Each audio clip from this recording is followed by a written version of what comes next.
when I was in the 11th grade. We had a speech class, and Miss Heeb was our speech teacher. And we would rate each other.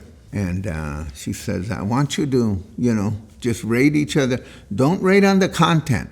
Doesn't matter what they're talking about. Just rate on the style and the flexibility and their ability to talk and communicate. So then one time she asked for suggestions. So my suggestion was, why don't you let us give speeches in Chamorro? Well, in 1964, this was like unheard of, radical, crazy idea. She came back the next day and intimated that someone had accused her of being a racist. I ended up in the principal's office for my suggestion. What I wanted out of it was to challenge myself. I wanted to speak as much Chamorro as I could. I kept insisting that people have conversations with me in Chamorro while everybody else was trying to increase their knowledge in English, and I'm just saying, I know that, so that's that.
People look at you differently, don't get mad. Just think of how much better you are, or draw on your strength. That's the lesson that I learned from my parents.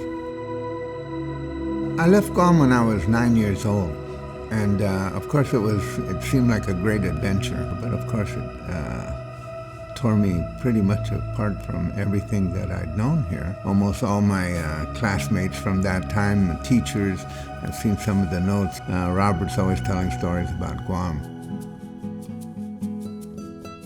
At that time period of my life, I was involved, as my older brothers were, involved in Chicano youth culture, kind of hung around with a lot of Chicanos, learned how to talk a little Pachuco talk, Cholo talk, orale vato, all that kind of stuff. So it was kind of part of our upbringing and our sense of self, but always mindful of who we were and where we came from.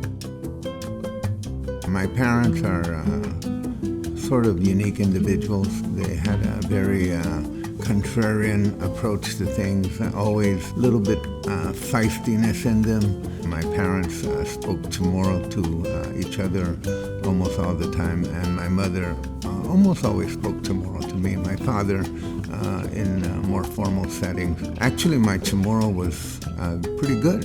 I was aware of who I was, and that I had this kind of unique experience, and we would use it. And my father, one time we were walking in downtown LA, and people always speaking Spanish to me, and I would tell them, well, what should I say? He goes, okay, opigifin o Chamorro, otrabana makwentusyo, sangana afamalago mo. Don't feel awkward, feel proud, counter it. My father had a kind of a wry sense of humor and a way of poking people, and I kind of learned that. If people thought that we were unusual, so what? People thought that we were different, so what? And this is who we are. Don't give in to them. Don't let them think that they got you. Just be who you are, and who you are is always going to be strong enough.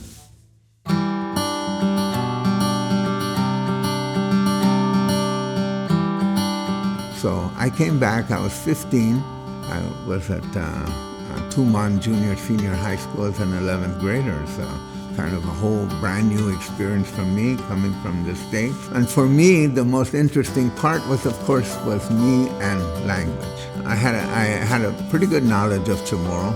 And then I found out that not many, but there were maybe 5 or 10% of the students who were my contemporaries who were Chamorro, who couldn't really speak Chamorro. I was shocked. I said, why can't you speak Chamorro? Yeah, I've been gone all this time and I can speak Chamorro. What's the problem here? I wasn't a good speaker. Most of my contemporaries at the time spoke way better Chamorro than me, but I was willing to get engaged.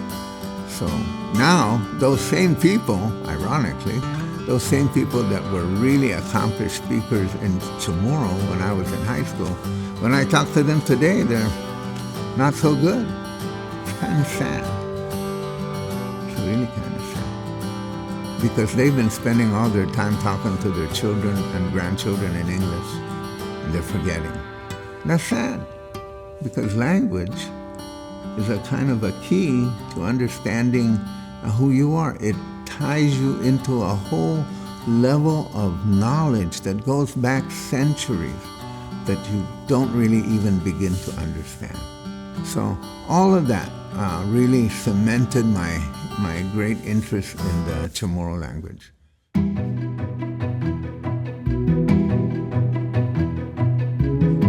There is no facet of Chamorro existence more embedded in our history than the language. You have to get in tune with it. You have to kind of understand the power of it. You have to understand its history. You have to use it. You have to get involved in it. And you have to make mistakes in it. My gosh, of course you're going to make mistakes. Of course, one of the things that kind of impede learning Chamorro is Chamorro just like to make fun of each other. So you make a mistake, they just have no mercy on you. They embarrass you. My uncles would say, my mother's brother, hey, kontumos mo na Chamorro? Ungan, pues fino Chamorro? Afpabisang, fino Chamorro? You know, just the kind of demanding and the tone of it and just the whole ambience of it was not exactly conducive to me learning it or trying to get more engaged in it. So don't let those barriers get in your way.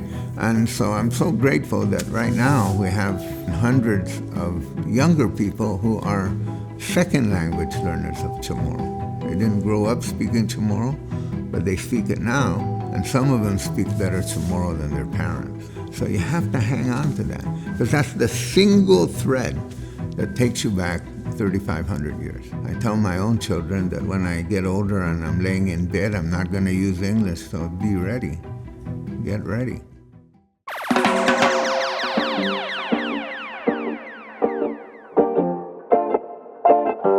Well, here on Guam, my adolescence was great because, I was cute, so I got a lot of attention from girls, which I never had before. But other than that, I was not rebellious, but I wasn't exactly a conformist. So I wasn't a really good boy. I remember walking into a biology class, Mr. Zumwalt, and he said, I've seen your kind before. And what kind of kind? I just got here. I went back to California.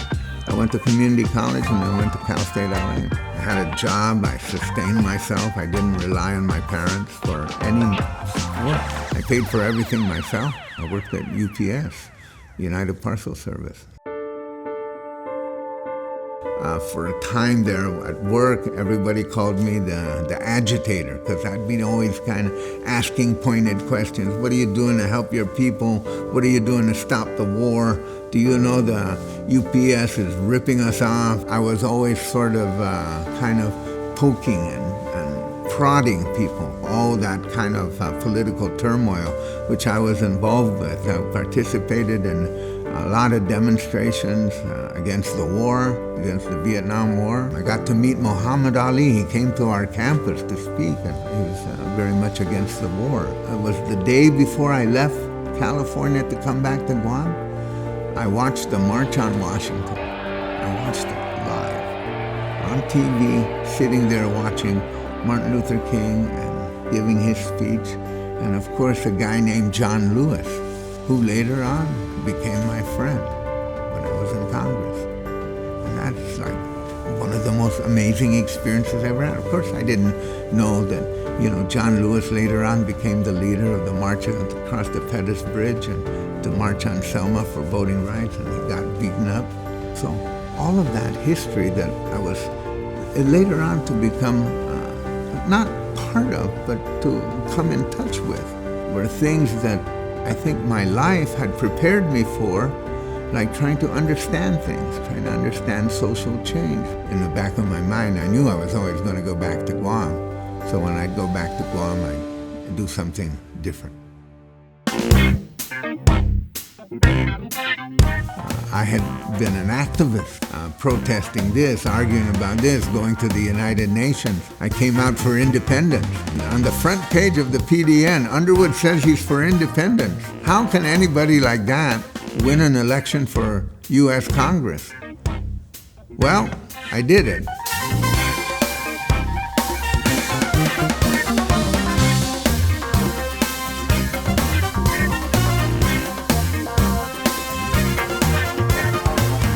Went into the House and I ran into all kinds of issues. The main issue, which is still an issue, is land return. Mr. Speaker, today I am introducing legislation to provide a method of returning excess lands no longer needed for defense purposes on Guam. And some of the legislation which I passed, which have given back, ironically, thousands of acres to lots of families. Some of these families have become rich by getting back their land in an ironic way. I asked one of them to put up a campaign sign, and they said, no, I'm not allowing you to put up your campaign sign on my property. I guess you could get dispirited about that, but I don't. I had a district director. We were counting it up one time. We think about 40 families got their land back. I said, how many families have come back and thanked us? He said, 3. I said, yeah, I know one of them, because even his son stopped me at the airport one time and said, I just want you to know that we're grateful. My father always told me that we should be grateful to you. But the others, it's just a sign of how people, short-term memories. And that, again, in politics, as in life, you better have an internal mechanism that allows you to deal with both the great adulation that you get and the great disrespect that you get. And I always tell people who run for office and are in politics, if you don't want the exaggerated blame, which you'll get, people will blame you for everything, then don't accept the exaggerated praise. So in my interaction here in politics in Guam is I've had people who emotionally invest their future into you. And it is such a burden in politics that they've invested their future with you. They think of you that you're going to solve a bunch of problems that you never can really solve. And you try to counsel them, but they get involved in that moment. So when you run for office and you win, then they're with you, you enjoy it. When you run for office and you lose, I'm hurting for them more than I'm hurting for myself. Because I can always go do something else. Because I had something inside of me. It can be in you, it's in every human being, inside of you that allows you to be the best that you are. As long as you're managing yourself, as long as you're controlling yourself. That's the kind of ultimate self-determination. And you're just a human being, just doing what you can and knowing in your heart of hearts that you're trying to do something. Okay. So I ran for Congress, my strong stance on behalf of Chamorro self-determination.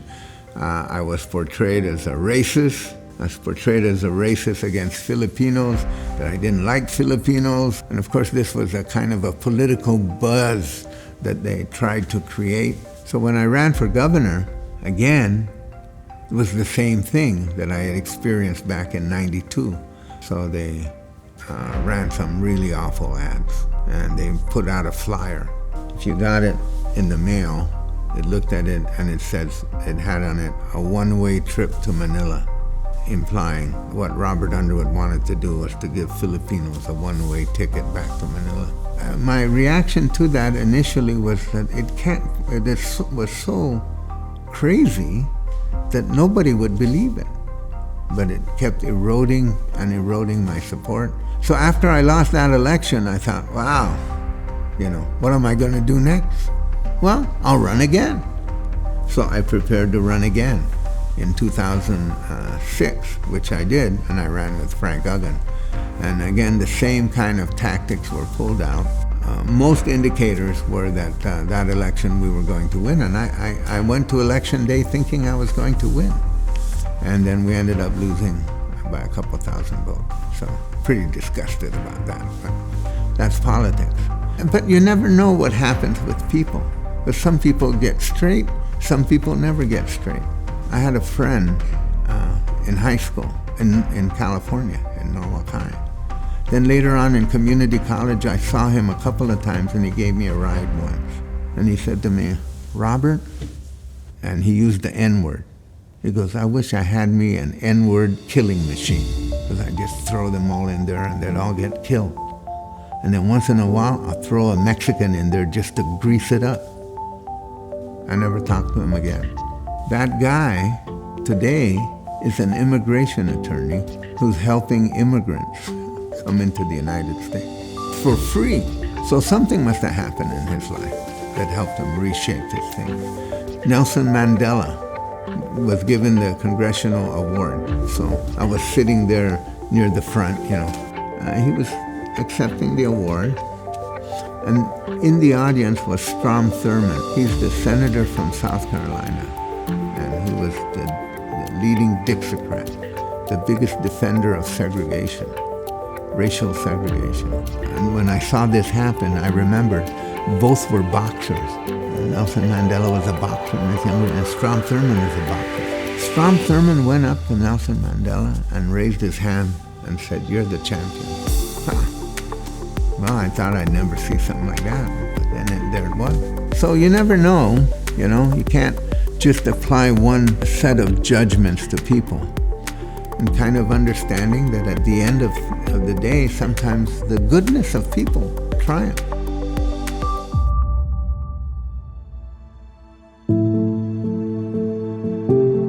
I came back to Guam in 1972. The way we were reared was that both of my parents were always Democrats. My mother's brother is Richard Taitano, who was like the conceptualizer of the organization of the Democratic Party. He was like the kind of the brains of the outfit. So we were always raised to respect him, respect his intelligence and respect his integrity as a person and to be like him.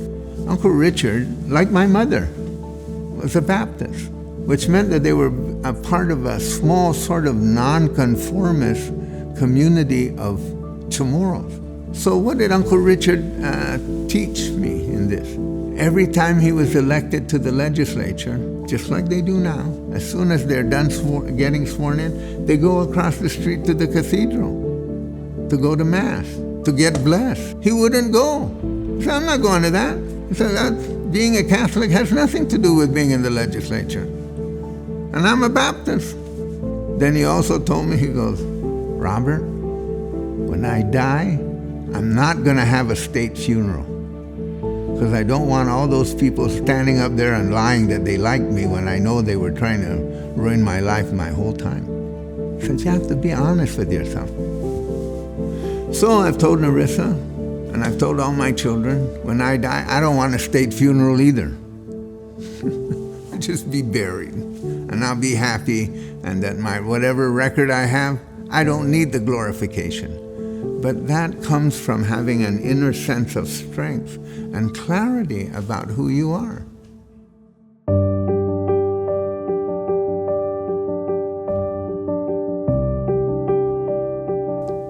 In my own religious background, raised a Catholic, but really understood the power of faith even from my mother's perspective, even in that tradition where you talk to God like a friend. And I do that every morning. that keeps me strong. So you need to kind of dig deep to find that inner spirituality, as certainly my mother told us over and over, and told me over and over. The fact that you're a smart person is not something you earn. You didn't work at being smart. It was a gift. Regalo. Ninainsuos. It's a gift from God. And it could be anything. It could be your intelligence, it could be your personality, it could be your relationship with your children. Whatever that gift is, God gives you gifts. And you have to find that gift. And then you have to use it in the purpose for which, why it was given to you. You know, that's the core of Chamorro values. When people say Inafa Maulik, or they say Sinsuli or Azudu, or any of those things, all of those things are about reciprocal obligations. And it has that mamahlo. So mamahlo is sometimes just translated as being ashamed, but it's really being reticent. You know, don't be brash in your interpersonal actions. Be even-tempered. Don't show off. Mga bumanidoso. Of course, there were times that I showed off. There were times that I was brash, but those didn't work out as well as the times when I was a little bit more reflective and followed my mother's advice. If anyone can keep me grounded, it was my mother, because, you know, my mother was very direct. She could tell you, you know, you're getting fat, or you're not taking care of yourself, you look terrible. I don't really remember my mother ever saying, wow, that's a great job. You make me so proud. I just don't ever remember that. I knew she must have been, especially when I got elected to Congress. So when she came to Washington, D.C., and she witnessed the whole thing, and we made sure she had a good seat in the gallery, and you know, we paid attention to her. And I wrote her a letter in which I said, I may be wrong in this, and I'm sure people are telling you that you must be very proud of your son. But I just want to let you know the thing that I'm most proud about is that I am your son.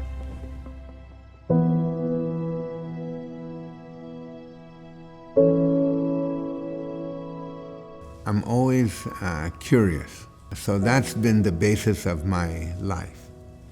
I have a lot of curiosity. So if I see something, then I want to learn something about it. If I go someplace, I want to learn as much as I can about that place so that I can enjoy it more. I also want to know that I'm pretty ordinary. I don't have a lot of money. I don't have a lot of resources. I'm not looking for any. I'm just satisfied with what I have. I lead a kind of an ordinary life that's fed by curiosity, that's fed by interest in Guam, and fed by lots of love from those that are close to me. I'm eager to help. I mentor a lot of people. I don't know how good it is, but a lot of people come to me on a regular basis and tell me about different situations they have professionally. Not personally, because I'm not equipped to mentor anybody about their personal lives, but their professional lives. And I'm happy to help anybody who also shares a kind of a desire, a curiosity for learning things. So we're responsible to others. Every generation is responsible for protecting what we have in order to make sure that the next generation has something. If they understand that whatever talents they have are gifts, then they understand that a gift has to be treated as an obligation to use in the service of others. I've written so many things. I've said so many things. I've done so many things. By any kind of indicator, I'm the most quoted person in dissertations about Guam. I'm the most quoted person in theses about Guam. I have a lot of personal publications, but I'm quoted in literally hundreds and hundreds of publications. That part of my legacy and my contribution will far outlive me. Maybe students in 20 years or 30 years will continue to kind of study things and say, I wonder what Robert Underwood was thinking about this issue at this time. And there's a long record of that, and it's an important record, and so I have to take my satisfaction in that. And I do. So my contribution to the island, and my contribution to the Chamorro people, and my love for the Chamorro language is not at all affected or threatened by the fact that I won some elections and I've lost some elections. Because at the end of it, I'm still here and I still have more to give. And that's a fulfilling part of my life. But, you know, the most fulfilling thing I did this past week was watch my granddaughter, Tavia Underwood, run a 100-meter dash up at JFK track. She came in number 4 out of 5. I couldn't be happier, and I couldn't be more proud.